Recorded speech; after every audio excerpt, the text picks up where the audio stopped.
Good evening, and welcome to Nox Historia. Tonight, we travel to the world of Joseon, Korea. There is no hurry at all. Let the bed take your weight. Let your shoulders come down away from your ears, and let the small muscles around your eyes stop working for the day. Breathe out a little longer than you breathe in. That is the whole of what is asked of you tonight. We are going to a single evening in the year 1450. The kingdom is Joseon, founded in 1392, and it will last more than 5 centuries. The city is Hanyang, a name that has since changed to Seoul. On the throne until the early spring of this very year sits the 4th king of the line, Sejong, whom Koreans would come to call Sejong the Great. He has reigned since 1918, and the city we are stepping into tonight is very largely the city his long reign made. And here is something most people never learn. Almost every alphabet in the world simply grew. It was borrowed and drifted and was worn smooth by centuries of hands until nobody could say who made it. This one did not. In 1443, in a palace on the northern side of this city, a king sat down and designed an alphabet from nothing, deliberately, for people who could not read. He gave the letters shapes drawn from the mouth itself, the shape the tongue makes, the shape of the lips, the shape of the throat. Then he had a book published explaining exactly why each letter looked the way it did. And the most learned men in his own government wrote to him and begged him not to do it. You do not need to remember any of this. If you happen to fall asleep, that is exactly what this is for. So let us go there. We arrive on the road from the south late in the afternoon, with the light going long and amber across the paddy fields. Ahead of us, the land folds upward into mountains, and along the tops of those mountains runs a wall. It is not a straight wall. It rides the ridgelines the way a seam rides a shoulder, up and over and down again, following 4 peaks that people here can name from childhood: Bugaksan to the north, Naksan to the east, Inwangsan to the west, and closest to us now, Namsan to the south. The wall is about 18.5 kilometers around, between 5 and 8 meters high, and it was raised in 1396 by hundreds of thousands of laborers called up in shifts from every province. Much of it is still there today. You can walk it on a Sunday afternoon. We pass in through the great southern gate while it is still open, and the city opens below us like a bowl. Low roofs mostly, grey tile on the wealthier houses, thatch on the rest, and between them the pale lines of earth lanes. Smoke is rising from every quarter of it, thin and straight in the evening cold, because in this city the evening smoke is heating as much as cooking, and we will see why very soon. Something over 100,000 people live inside these walls and just outside them. A census taken in 1426 counted around 109,000. It is one of the largest cities on earth, and it is quieter than you would expect. The main avenue runs east and west, broad and unpaved, and it is called Unjanga. You would know its descendant as Jongno. Along both sides stand rows of licensed shops, the Shijeon, which hold their pitches by government permission rather than by luck, and 6 of them are the great ones, the Yugjijeon, one for Korean silk, one for silk brought in from China, one for cotton, one for hemp cloth, one for paper, and one for fish. They are shutting now. Board by board, the fronts go up. a woman folds bolts of hemp back into their wrappings with the unhurried competence of someone who has done it 10,000 times. Somebody is sweeping.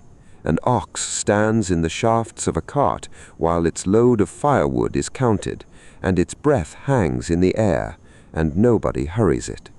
And then, from a wooden belfry near the center of the avenue, the bell is struck. It is a deep, low note, more felt than heard at this distance, and it does not startle anyone because everyone has been waiting for it. This is Andong, the closing signal, sounded at around 10 at night to begin the curfew, and it is struck 28 times, once for each of the 28 lunar mansions into which this sky is divided, 7 in each of the 4 quarters of heaven. When it is finished, the great gates of the city are shut, and the streets belong to the night watch until dawn. Then, at around 4 in the morning, the bell speaks again, 33 strokes this time, and that one is called Paru, and it opens the gates and gives the city back to itself.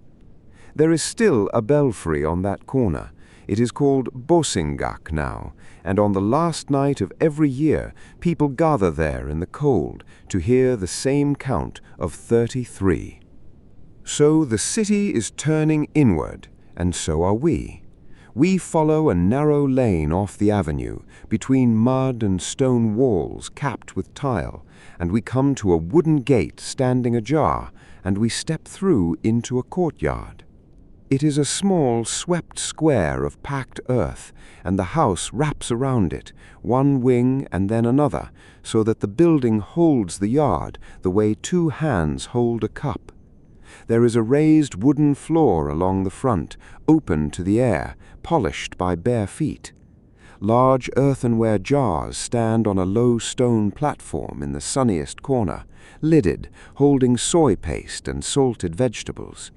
There is a persimmon tree with nothing on it but a few dark fruits left for the birds, which is a courtesy and also a habit. The light is nearly gone. Somebody has already lit the fire.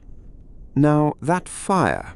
In this house, the fire does not live in the room with the people. It lives in a low mouth in the kitchen wall at ankle height, below the level of the floor of the room next door, and it is called the agunji. A pot sits over it, but the heat and the smoke do not go straight up a chimney. They are drawn sideways into a maze of flat stone channels laid under the floor of the sleeping room, and they travel slowly through that maze, gently angled so the smoke drifts rather than rushes, warming the broad stones as they go, before they finally find a chimney at the far end of the house. The stones are capped with clay and papered over, and they hold their warmth long after the fire has died. This is ondol. It means more or less warm stone. The same fire that cooks the evening rice keeps the family warm until morning, and the smoke passing beneath the boards discourages insects and damp in a wooden house. Korea is one of the very few places on earth where the traditional way to heat a home was to heat the floor, and not at all by coincidence, one of the few places where people traditionally sleep on it. Walk into a Korean apartment tonight and the heating is still under your feet. Inside, the room is small and almost empty. There is no furniture to speak of because the floor is the furniture. There are folded quilts stacked against one wall, a low table that can be carried in and out, a lidded chest, a rolled screen. The walls and sliding doors are covered in hanji, paper made from mulberry bark, layered and oiled, and an oil lamp behind a paper door turns the whole panel into a soft rectangle of light. From the courtyard, the room glows like a lantern. From inside, the paper takes the hard edge off everything and turns the lamplight the color of weak tea. The floor beneath you is warm enough that you notice it through your clothes, and you find you have already begun to sit lower than you meant to. The low table comes in and supper with it. There is a bowl of grain, though for most households it is not the pure white rice of the imagination, but rice cut with barley or millet, because rice is money, and money is not eaten lightly. Beside it, a soup. There is soy sauce and soybean paste, thick and dark, and made in this courtyard from beans fermented in blocks hung under the eaves. There are small dishes around the edge, seasoned greens, dried fish, a root vegetable in sesame oil, a dish of rice cakes, tek, pounded until the grain forgets it was ever separate grains. Everything comes in small vessels, and the vessels are lovely, and we will come back to them. And there, in the middle of the table, is a dish of pickled vegetables, and this is where a very common idea about Korea needs gently setting straight. Kimchi is here. Kimchi is old, far older than this evening, but it is not red. There is not a trace of chili in it, and it cannot be, because chili peppers are a plant of the Americas, and they have not yet reached this peninsula, and will not for another 150 years. They arrive in Korea around the end of the 1500s, and even then they are treated first as a curiosity and a medicine, and it is only somewhere in the late 1600s and into the 1700s that cooks begin in earnest to put them into kimchi. So the kimchi on this table is pale, radish and cabbage salted and brined with garlic and ginger, perhaps a little salted seafood, fermenting slowly in a buried jar where the earth keeps the temperature steady all winter. If you have ever eaten baek-kimchi, white kimchi, in a restaurant and thought it a mild novelty, you have in fact been eating the older thing. Now look again at the bowls. The grey-bodied ones with the loose white brushwork are buncheong, and they are the great ceramic of this century. The name means roughly powdered celadon, and that is exactly what they are, the same clay tradition that produced the famous jade-green celadons of the Koryo kingdom before this one, now coarser, quicker, dipped or brushed with white slip and glazed over. The brush strokes look careless. They are not careless. They are fast and confident, and a potter who has thrown 400 bowls will not labor over the 401st. But the taste of the court is already moving, quietly, toward plain white porcelain, undecorated, austere, exactly the sort of thing a Confucian state likes to be seen eating from. Within about 15 years of tonight, official kilns will be organized at Gwangju, just outside the city, to make whiteware for the palace. Buncheong will fade, and the white will win. The meal is cleared, the lamp is trimmed, and now someone in the corner of the room does something that would have been almost impossible in this house a decade ago. They write. Not with the thousands of Chinese characters that a gentleman spends 20 years learning, with 28 new letters, the ones the king designed. The project was announced in 1443. The explanatory book, the Honmin Jeongum, whose title means the correct sounds for the instruction of the people, was published in 1446. Its preface says, in the king's own voice, that the speech of his country is different from that of China, and that ordinary people who want to say something have often been unable to express it, and that he has made these 28 letters out of pity for them, so that everyone may learn them easily and use them comfortably every day. And in 1444, 7 senior scholars of the Royal Academy, led by a man named Choi Man-ri, submitted a formal memorial, objecting. Their reasons are worth hearing because they were not stupid men. They argued that abandoning Chinese characters would make Korea look barbarous among civilized nations, and that a script this easy would let people forge documents and spread rubbish. and underneath it all, they argued that learning belonged to the young man, and that a farmer could write down a grievance, something in the order of things would come loose. Sejong published the letters anyway. How do we know all of this so precisely? Partly because of a piece of luck. The full explanatory volume, the Hanyang, which sets out the reasoning behind each letter shape, was lost for centuries. Scholars argued about where the shapes had come from. Then in 1940, a copy surfaced in a house in Andong, in the southeast of the country, and there it all was, written down, the letters made in the image of the speech organs, the whole logic laid bare. That copy is in Seoul now, in the Gansong Museum, and the letters themselves never went away. You have seen them today, probably, on a package or a screen, without knowing what you are looking at. South Korea keeps a public holiday for them on the 9th of October. The writing stops. The lamp is turned down. The quilts come off the wall, and the thin mattress is unrolled directly onto the warm floor, and the bedding is arranged with a small wordless negotiation about who sleeps nearest the firebox end, which is the hot end, and which by custom goes to the eldest and the smallest. Nobody says good night in the way you would say it. They say something closer to rest well. The paper door is slid shut. The room breathes out. Come outside with me for a moment, into the courtyard before we let go of the day. The air is cold and dry and completely still.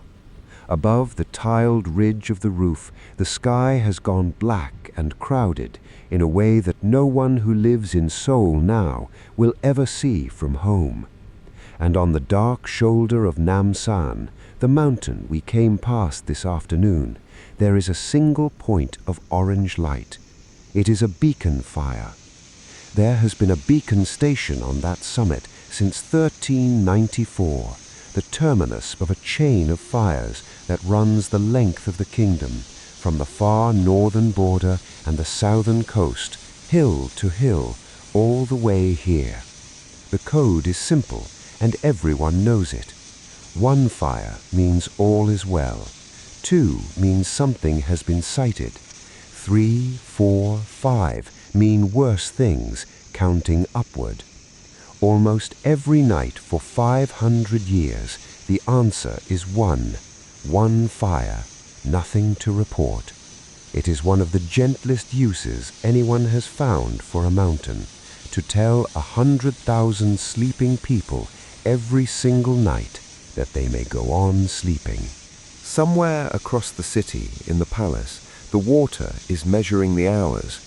In 1434, an engineer named Jang Yong-sil built a clock there, the Jagyong-nu, whose name means the self-striking water clock.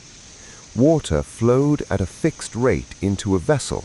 A float rose, and at the right moments, the float released a small ball, and the ball ran down a channel and tripped a lever, and a figure struck a bell or a drum or a gong without a single human hand.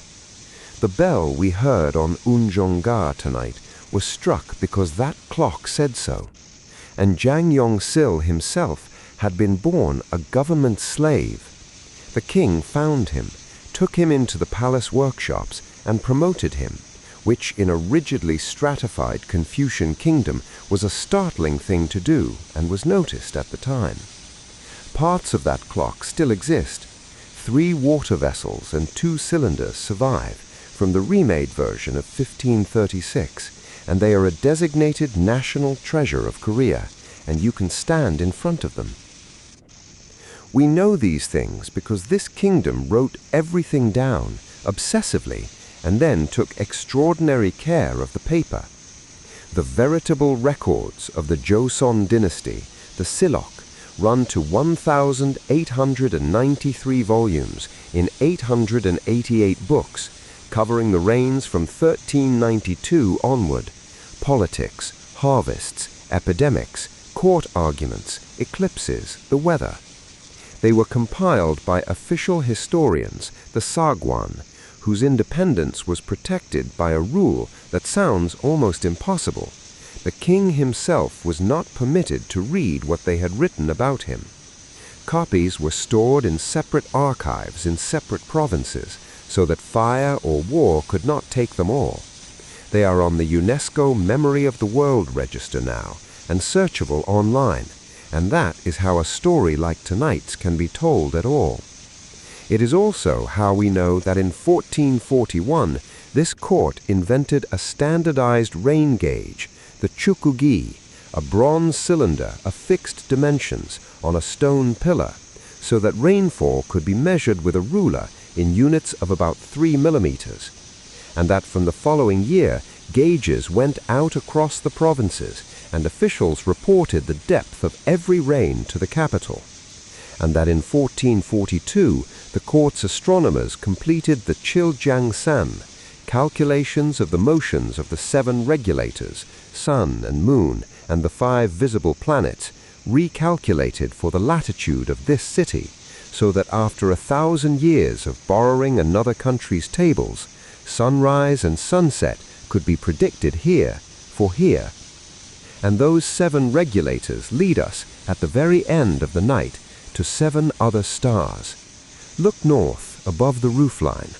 The 7 bright stars you know as the Plough or the Big Dipper are called Chilsong here, the 7 stars, and for a very long time on this peninsula they were not only stars. They were asked for children and for the length of a life.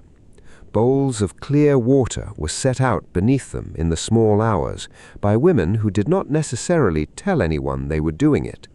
The same people who measured the rain in thirds of a centimeter still went out under the 7 stars and asked.